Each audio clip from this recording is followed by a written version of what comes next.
Alright, why are we concealing a gun? Not like, why do we have a gun, but why do we choose to conceal it rather than carry it some other way? What do you get out of concealment? I would think that if someone was going to target somebody, they would target the person with the gun first. You won't have an element of surprise. Right, so surprise. Right. Target selection, influence, right? Right.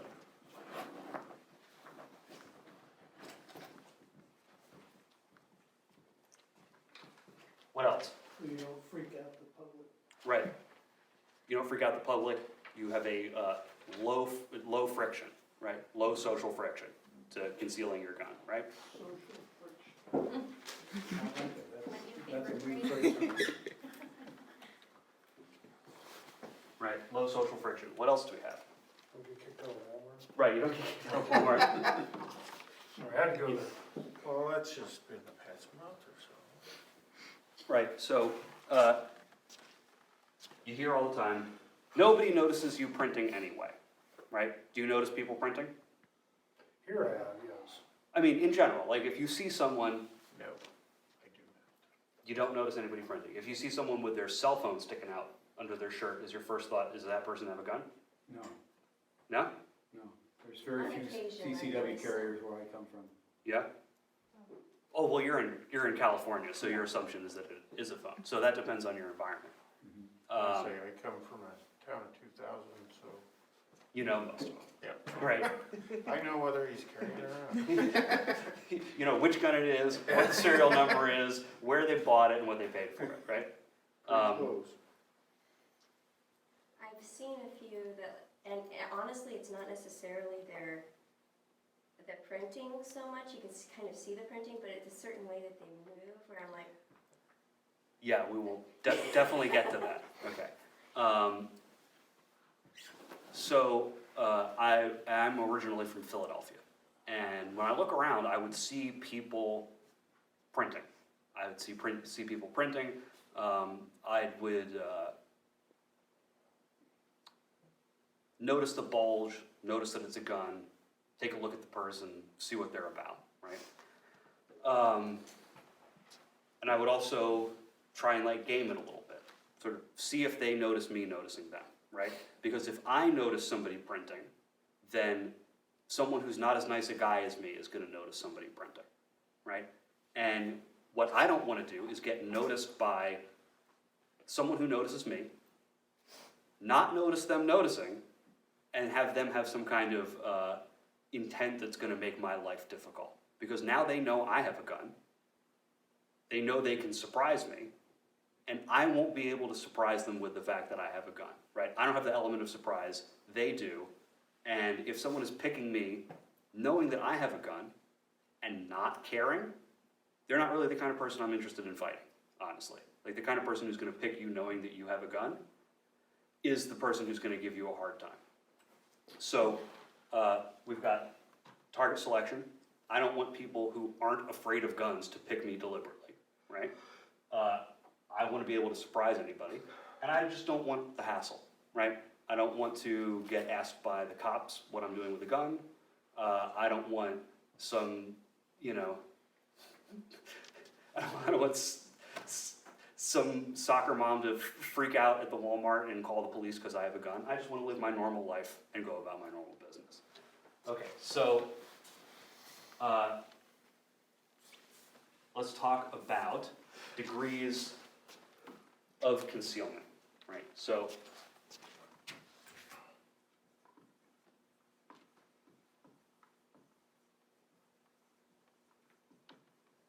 practically open. I don't mean to pick on you, but if you would stand up, please, and Vanna, wipe this for the class. Throw your shirt on over your gun.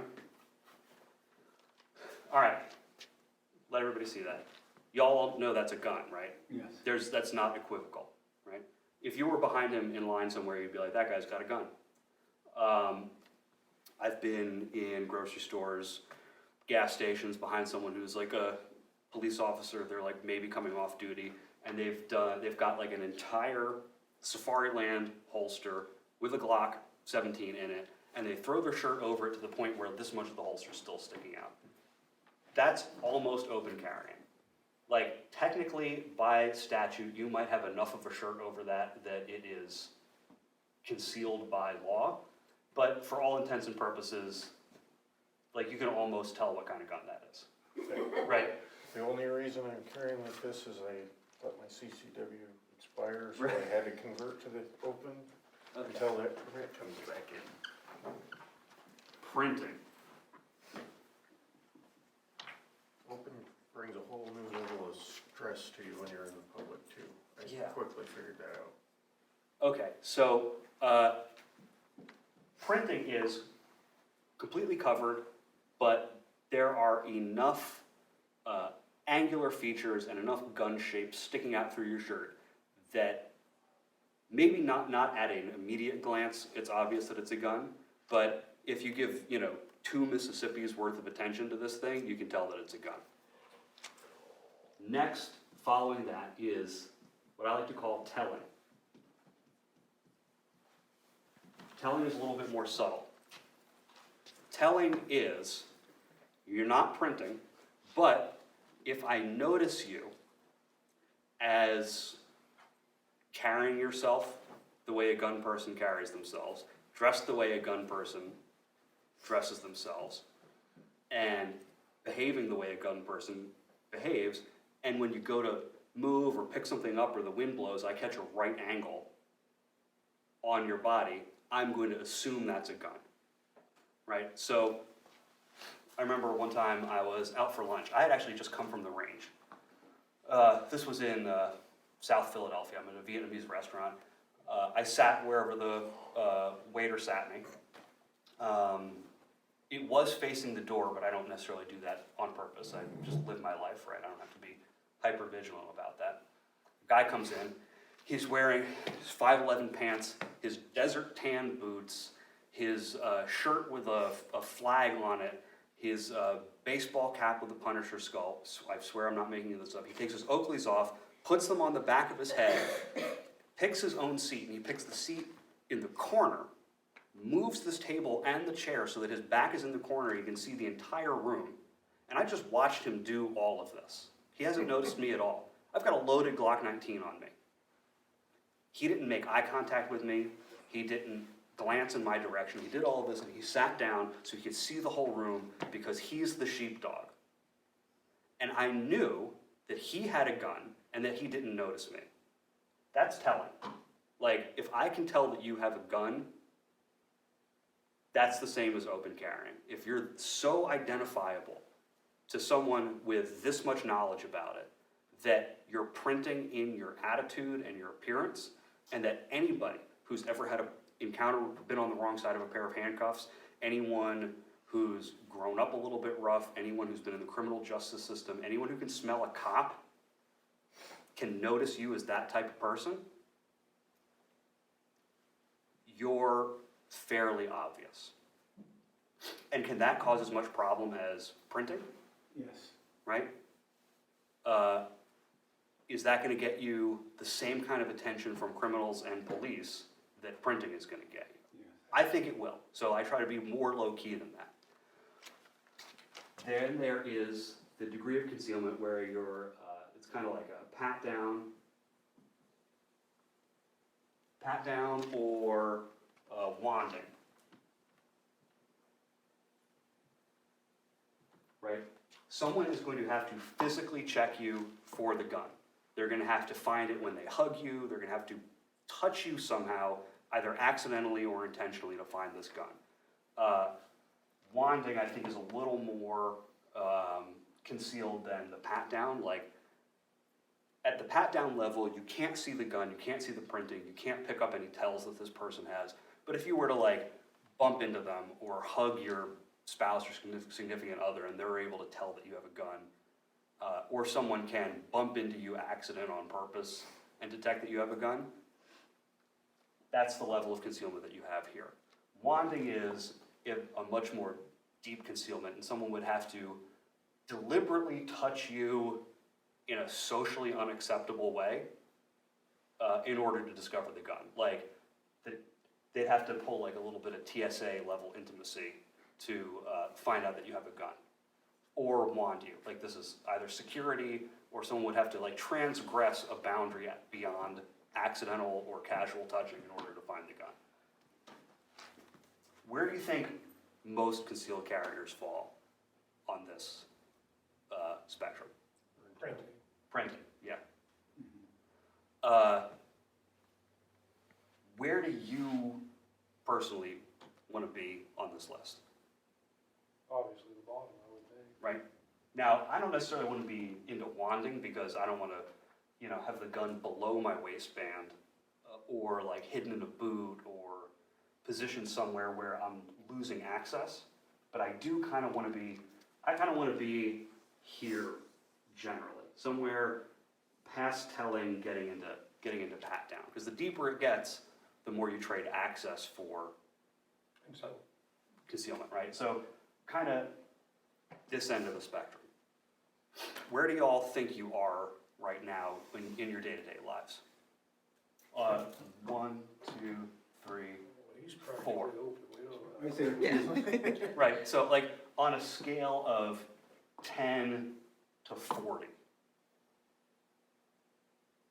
I'm on 20. You're on 20? Mhm.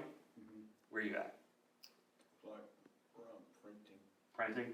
Kind of 20? 20? 5. I think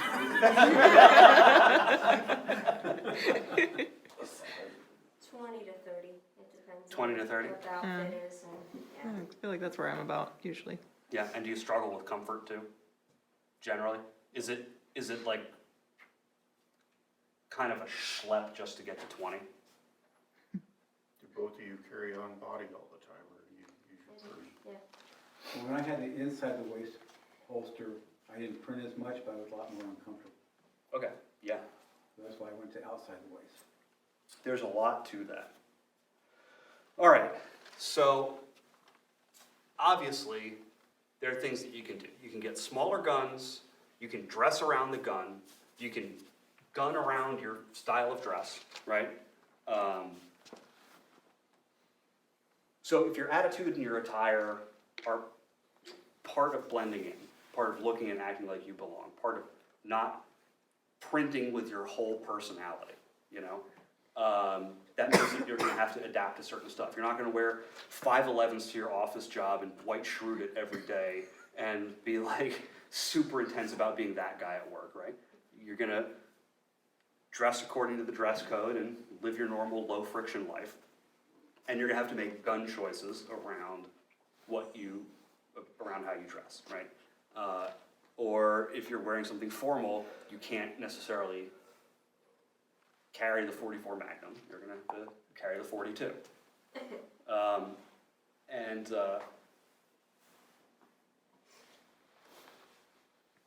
I think most of y'all are pretty hip to what comes next. You can wear things a little looser, wear darker colors, that sort of thing.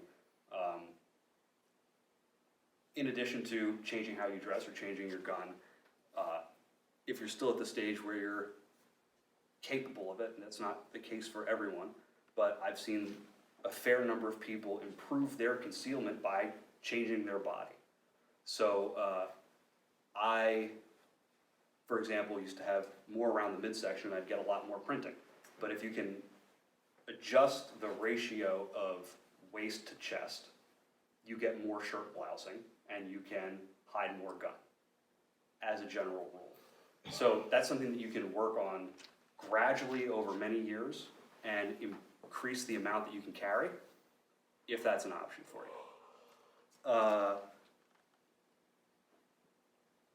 So we're gonna get into the real serious nuts and bolts of this, into how to make a gun disappear and still access it, right?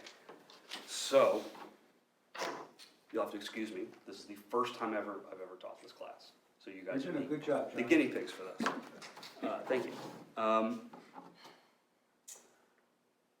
When you notice somebody printing, you don't see the gun first, you see the difference first. we're really used to seeing people. Like, you can pick out someone with a limp in a crowd immediately. You can recognize your friends by the way they walk from down the block, right? We're really used to seeing human shapes, human forms, human behaviors. You can tell, you can pick the slow person out of a crowd. All these little details, right? The human figure is ingrained in our identification, right? You can look at a room full of people, see who's making eye contact with you really quickly. You can tell a lot by people's posture and body language. When you look at someone and you see something unusual about them, you'll notice it really fast. And if you're looking at a person and you're used to seeing organic shapes, and especially if you're like us and you're a gun person and you see like a bulge around the belt line or you see an angle at the belt line, you pick up on that really quickly because it's like, there's an element of it that's like blue car syndrome, right? One day you're shopping for a car, you go, man, nobody's got this car in blue, I'm gonna get one, right? And then as soon as you buy it, you start noticing everyone's got one now. Well, the number of people who have it hasn't changed. The number of them that you're noticing has changed, right? So we've got a little bit of blue car syndrome when it comes to people and guns, right? Does that person have a gun? I have a gun. Does that person have a gun? And so you're keyed into noticing that difference, right? The difference between the organic shape and the inorganic shape is going to jump out at us. And in order to conceal effectively, what we need to do is eliminate that difference, eliminate that disparity, and cause the inorganic shapes to blend in with our regular shape. So,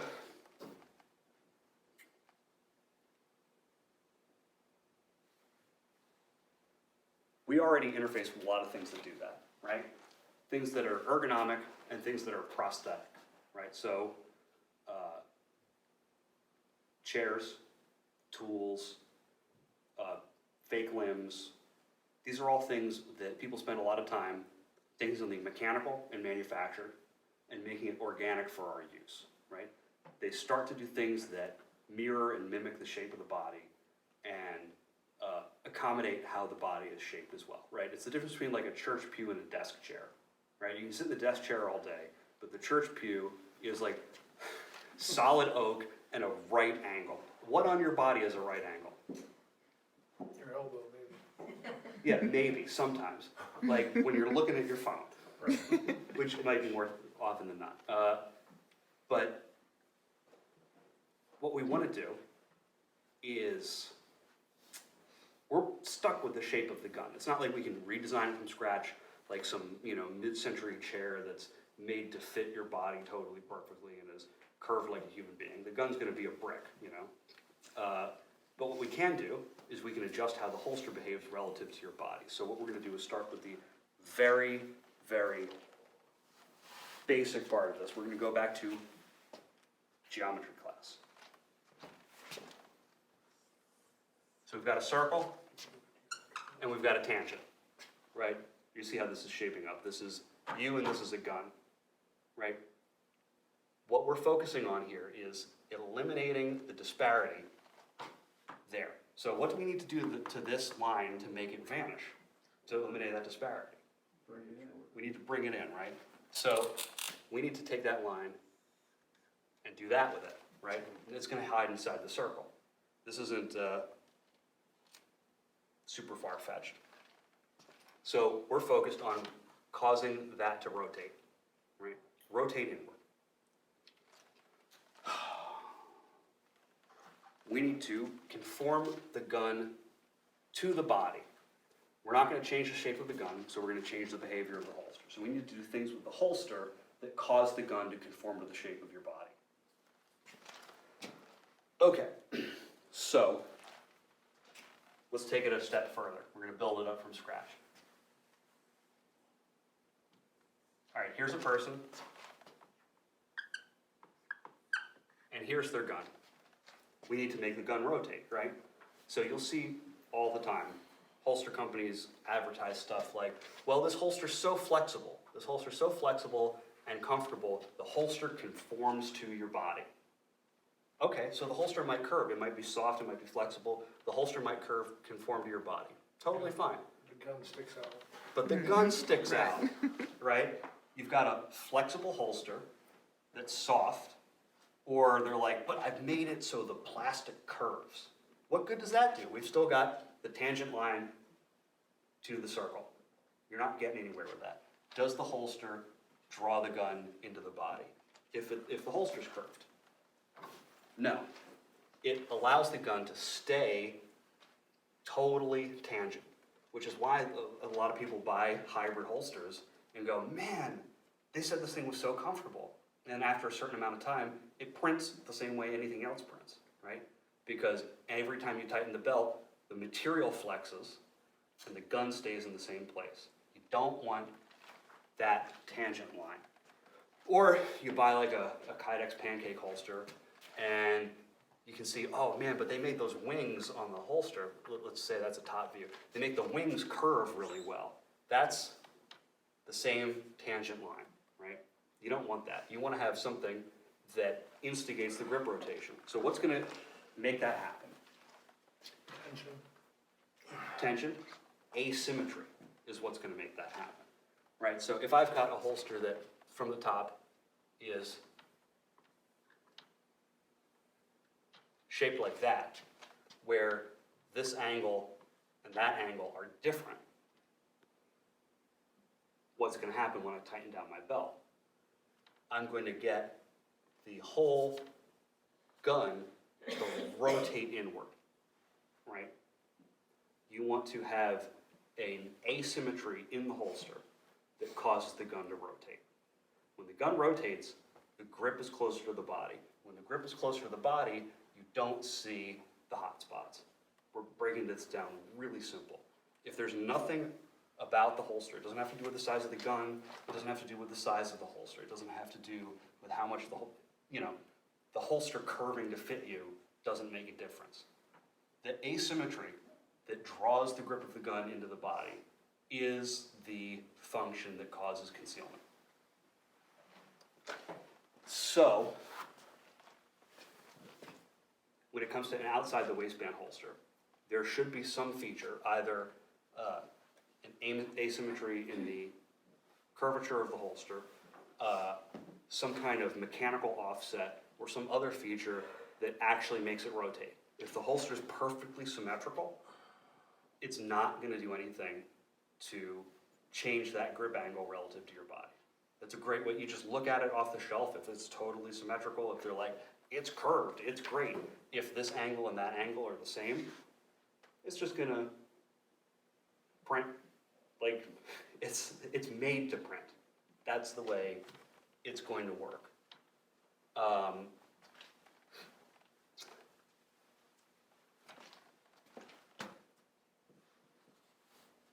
Where are we in this? Okay. So, how do we cause asymmetry in an inside the waistband holster? So let's do this for example. Let's say that's the body, this is the front, and we've got our gun in the holster here, and here's the belt, and the belt is pushing this way. There are a bunch of different asymmetries that we can build into this holster. We're looking at it from the top like that, right? We need an asymmetry in the holster that's going to... Is this appendix or is this either or? Either or. Okay. Either or. We're just looking at it from the top or from the top, right? We need an asymmetry in this holster that's going to instigate grip rotation. Otherwise, it's just going to remain tangent, right? And we're always going to have that disparity between the grip and the body that makes the hot spots that you're going to see. So we can build an asymmetry on the face of the holster, right? So how many of you have ever seen Keeper's Concealment or JM Concealment holsters? Okay, so what they do is when they form the holster, they form a wedge into the face of the holster so that it's taller here around the trigger guard than it is here. So if the holster's made that way and then the belt tightens down, this height disparity here, this asymmetry, is going to push the grip of the gun inward. And they accomplish the asymmetry by building up the holster on the front along the belt line.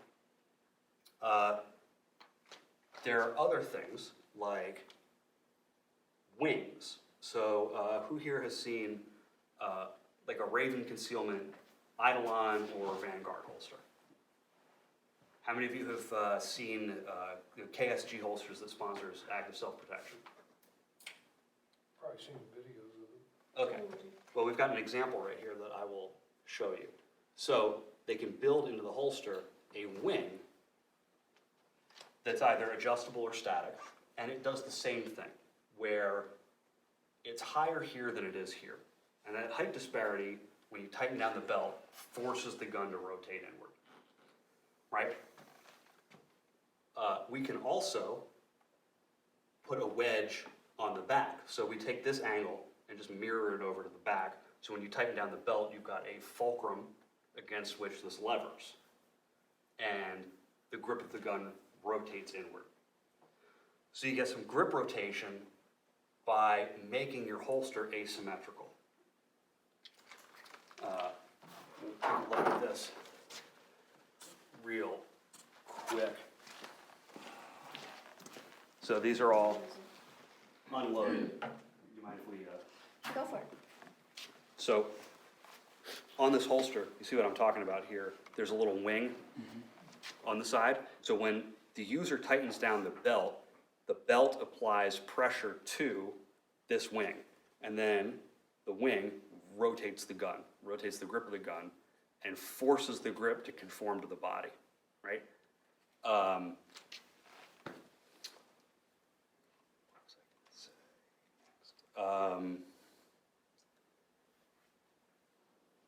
When you're carrying inside the waistband, one of the common misconceptions, and I thought this for a while, was you want a really stiff belt for carrying a gun. That's true for outside the waistband, because the center of gravity of the gun is on the outside of the belt, and you want to keep it from flopping away from the body. There's nothing, when you tighten up the belt, there's nothing holding the gun against the belt pressure. You're tightening the belt against your body, and the gun still wants to hang out away from you. So you need a stiff belt to resist that. When you're carrying inside the waistband, your body is supporting the gun as well. And if your belt is really stiff, the belt is going to pull the gun away from the body. So I've dealt with a lot of customers and people who are having trouble concealing their guns. They're like, well, I got this belt, it's the best. Everyone told me it's the best. I'm like, it could be for carrying outside the waistband. But if you're wearing a hula hoop or a wagon wheel and you hang your gun on it, the gun's gonna be pulled out towards the curvature of the belt, the muzzle's gonna tip into you, and it's gonna print really badly. So this great belt that you spend 120 bucks on, that's really stiff and is the best you can buy, is gonna be really uncomfortable for carrying this gun, and it's not gonna conceal very well. I don't recommend a $20 Walmart belt, but I had a very good friend of mine who had like this incredible belt. He didn't have any obstacle to concealing a gun at all. Because I can't even make this Glock 43 disappear. I gave him a $20 Walmart belt that was like really floppy, and it vanished because as the belt conforms to him, which is what we're trying to do with concealment, we're trying to conform all of these shapes to you. The belt conforms to him, applies pressure to the grip rotation mechanisms of the holster, and then the grip of the gun disappears into the shape of the body. That gets me to the next issue, which is how come little guns don't conceal and aren't as comfortable as they ought to be? Who here has a little gun that they bought and struggles to conceal it? Everybody, right? You're like, it's tiny, it's the size of the palm of my hand. Why doesn't this little gun conceal? I'm carrying it inside the waistband. It hurts, right? And it prints. Why does a little gun hurt and print?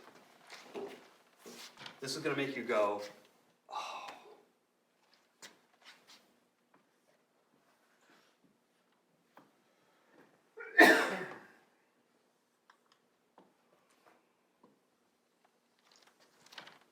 Right?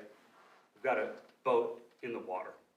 Look at how much boat is above the water versus below it, right? Wind comes along, this thing's gonna tip right over, right? If we put a keel on this boat, it's gonna stay nice and vertical. And when the wind blows, the boat isn't gonna rock all over the place, right? When you've got a tiny little gun, I wish this white erase board was as big as the wall, because it is messing with my flow. So you've got a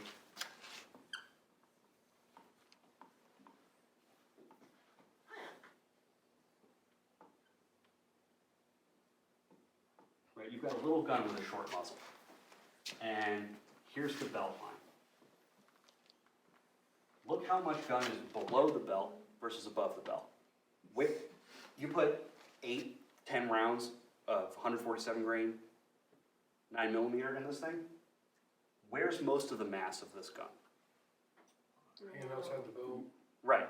So if we're looking at it like, here's the grip, and here's the muzzle, here's the belt, and here's the body, what's it gonna do? It's gonna tip outward away from your body and drive the muzzle into your body. All that leverage, the entire mass of this loaded mag and half the gun is gonna be focused on the muzzle end, which is poking you in your side. Okay. Who here has ever stepped on a Lego brick? Right? It hurts, right? Back to Dickens. What if that Lego brick was the size of a phone book? Wouldn't hurt as bad. Right, right, because you're taking all that pressure, you're distributing it over a wider surface area. I got that from Matt Jaques from Victory First Tactical, talks about the Lego principle. The smaller the surface area, the more pressure, right? It's very focused. So what if we took this, right? What if we took this and we put a keel on this ship? What if instead of the holster ending right here, what if the holster just ended there? Right? Is that gonna balance it out a lot better? Yes. A little extra holster on a tiny little gun. You go, but I bought this small gun because it's gonna conceal so much better. Do you have to worry about hiding that muzzle? You don't have to worry about hiding the length of that muzzle until it gets to about here, right? Like, you can have an 18-inch muzzle on this gun, and it's not gonna affect how it conceals. This is the part that conceals, right? This and this are the part you need to worry about. When this gun's tipping out because there's nothing stopping that muzzle from rocking forward, all you're gonna see is this and this, and you're gonna have all the pressure focused on the end of this gun. Okay, so you've got, the other thing you can add to these is, we've got the body, the belt, and the gun, right? We'll make it a short gun, we'll put some extra holster on it, right? Now you see you start to get this gap here? If we put a little bit of a wedge on there, like a foam wedge or an add-on, it's going to resist this tipping inward, and in some cases even push the top of that in and reduce the amount of printing that you get here. So now you've got this tiny little gun with all this holster built up around it. But what we've done is we've made it more ergonomic. We've made it fit your body better. We've taken up this gap here to resist the tipping outward. And having done that, it's a little bit more of an apparatus than it was before, but it's more comfortable and it's more concealable. So the size of the holster buys you more than the tiny little gun does. And even though you've kind of like built up the holster and you've added some things to it, and the whole, it's more than just that tiny little gun that you've stuck in your pants now. You've got parts of this system that are working for you in order to cause improved concealment. And the biggest gain you get out of a small gun is weight, low weight, decreased thickness, and a smaller grip that you have to worry about concealing.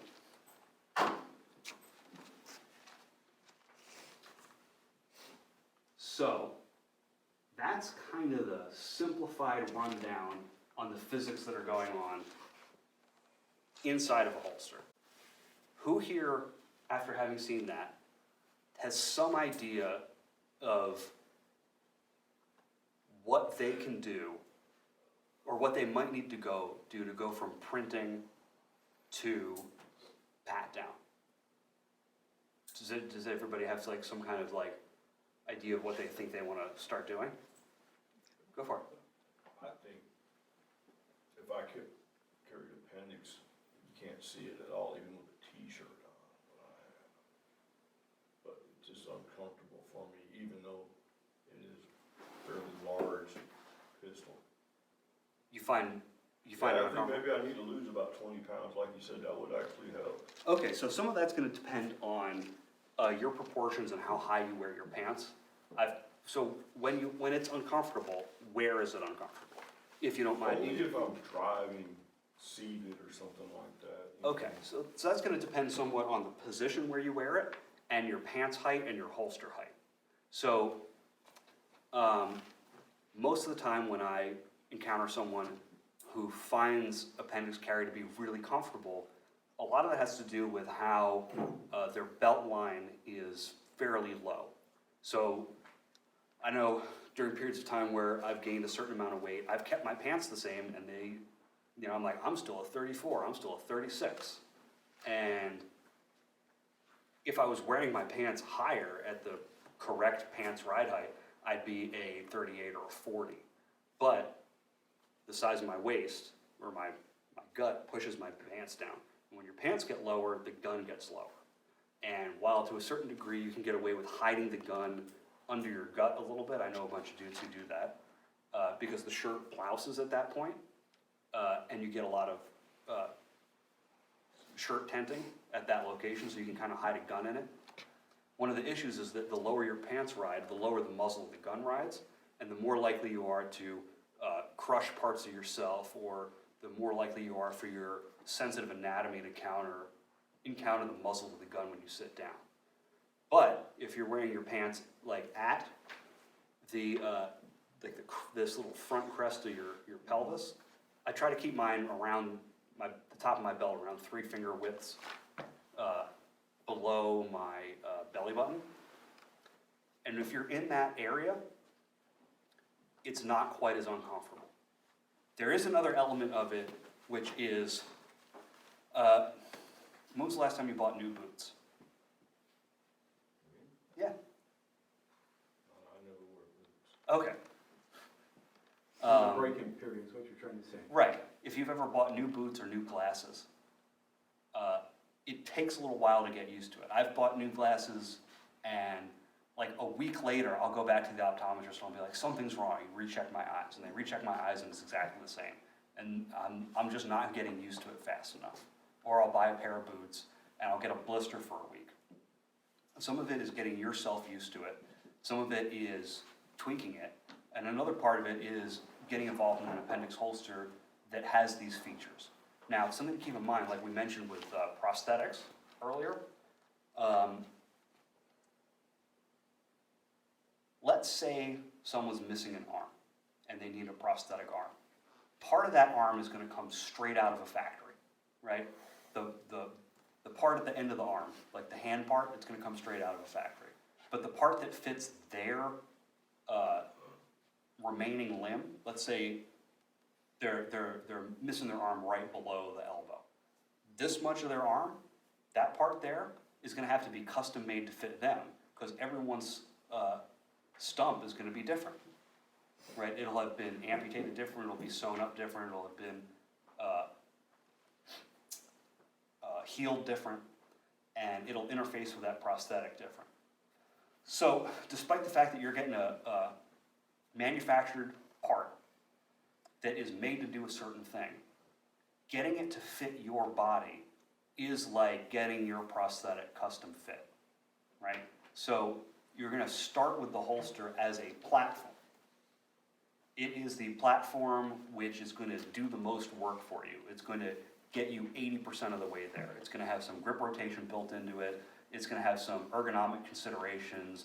it's going to be made specific for the position that you're going to be carrying it in, and it's going to be made by someone who knows what needs to occur in that holster in order for it to start to work for appendix carry.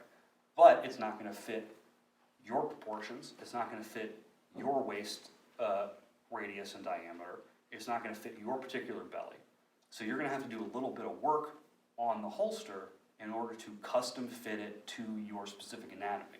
If you start treating the holster like it's a prosthetic more than it's an off-the-rack device that's going to do everything and make you coffee right off the bat, like, people could be raving about it, and people could have really good results with it. And they could be very typical. Their body shape and body type and the speed at which they adapt to carrying a new holster could all occur right in the fat part of the bell curve of average. They could just be like the kind of person who is most similar to the person who made the holster, right? Because the person who designs the holster is testing it on themselves and the people they know, right? But to fit you could be a little different. And what we're going to do next is, if you've got something you want to work on, we're going to do a little bit of one-on-one time to get your holster to work for you exactly the way you want it. Something that I did for many years before turning this business into something where everything was mass-produced was people would come to my workshop and get stuff custom-made, and I would make it for them and their shape, and they would leave with the holster that was made only for them. And something that I'd like to be able to do for whoever wants it is to take the holster that you're struggling with and turn it more into something that fits you specifically. And that's the part of the class that we've arrived at now.